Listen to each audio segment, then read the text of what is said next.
You know, the Bible says that he's not going to pour new wine into old wineskins.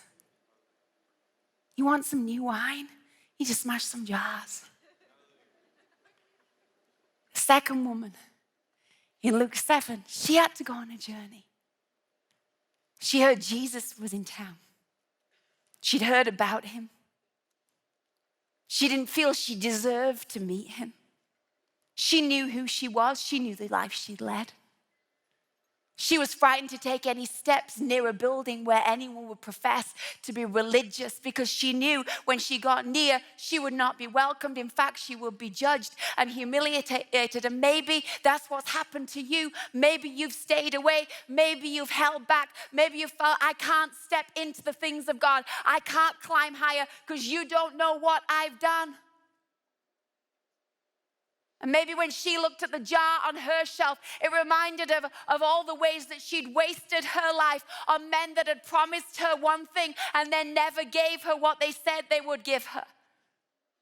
Maybe the jar represented disappointment and shame. Maybe it represented a life that she felt that she should have had but never had. And maybe you have held some things back for the same reasons in your story. But it says in Luke 7 that this woman who was in the town, who'd lived a sinful life, she heard that Jesus was at the Pharisee's house. And so she got her alabaster jar, and something inside her said, I am going to where he is. And let me tell you, she had to take that jar and walk past the streets where she had walked. She had to take that jar and go past the door of the man that said, I love you, and then used her. She had to go past the places where she knew that they knew her for what she had done. She had to go past all the places with a jar in her hand. But she said to herself, this time, this day, I am not going to live like I lived before. My jar will not be left on my shelf. If he is who they say he is, I'm going to break this jar at his feet, because his feet are not like any other man's feet. And when I break this jar, something inside me will break. And I care what shames kept you or situations kept you, but I'm telling you, this is a year to take some steps, to take some first steps, to walk in a way that maybe you've never walked before with your jar. Now, when you go on the journey with your jar, side note, you'll have your jar, you'll have a journey, but thirdly, there'll be a jury. There always is.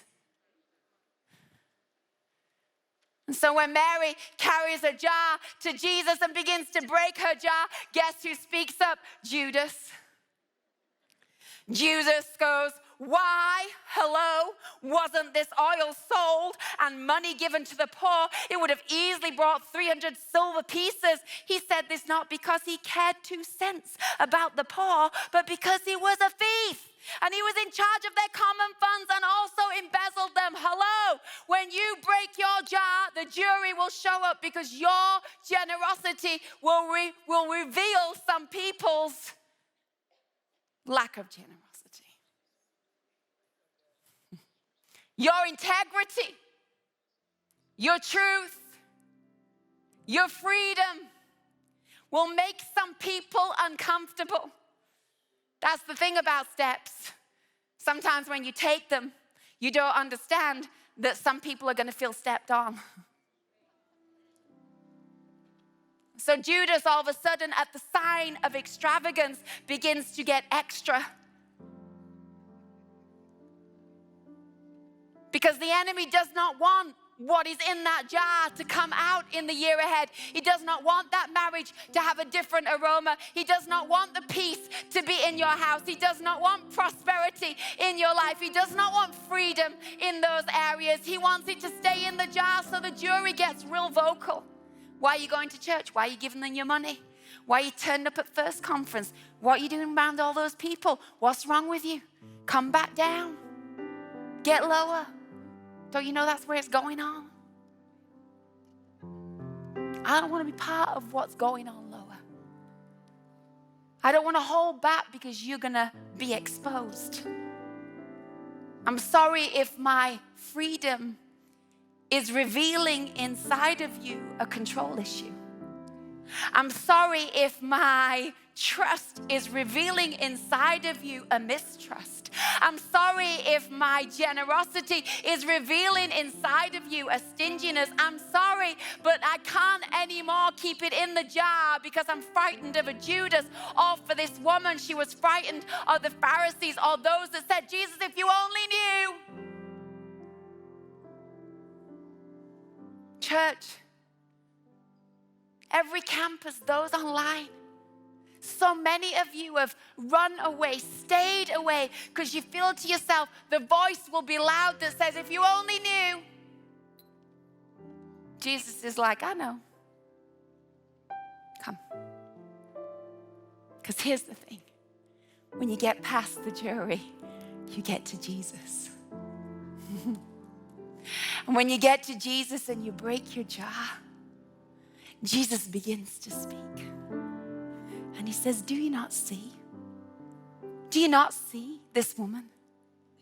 I came into your house and you did not give me any water for my feet, but she wet my feet with her tears and wiped them with her hair. You did not give me a kiss, but this woman from the time I entered has not stopped kissing my feet. You did not put oil on my head, but she has poured perfume on my feet. Therefore I tell you, her many sins are being forgiven as her great love has shown. Whoever has been forgiven little loves little. And Jesus goes on to say, don't you know that what happened in this moment will be remembered?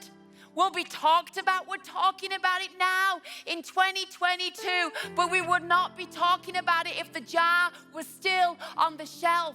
And your story in 2022 does not have to be a repeat of 2020 or 2021, but the difference is not in often what God is going to do. The difference is, are you going to come higher? Are you going to bring the jar to the feet of Jesus? Are you going to allow some things to break within you? This is a year where your breakthrough might cost you a breaking, but the breaking changes the aroma. Are you tired of the stink in your marriage? Are you tired of the stink in your parenting? Are you tired of the stink in the things that you're doing that you think you're ashamed and feel so bad about, but you keep doing them anyway? Are you tired of the stink of the addiction? I'm letting you know the aroma changes when we start to break some jars, when we start to give God our first, our best, when we start to come up higher, when we start to commit deeper, when we start to serve longer, when we start to stand stronger. And I'm telling you, we're not made to crawl. You were meant, my friend, to climb. And there are new heights, Gateway. And there are new levels. And there's a new wind. And there's a new wineskin. And there's a new way. And there's a new heart. And there's all these things that God has. But I'm telling you, some things have to be smashed. And that's between you and God.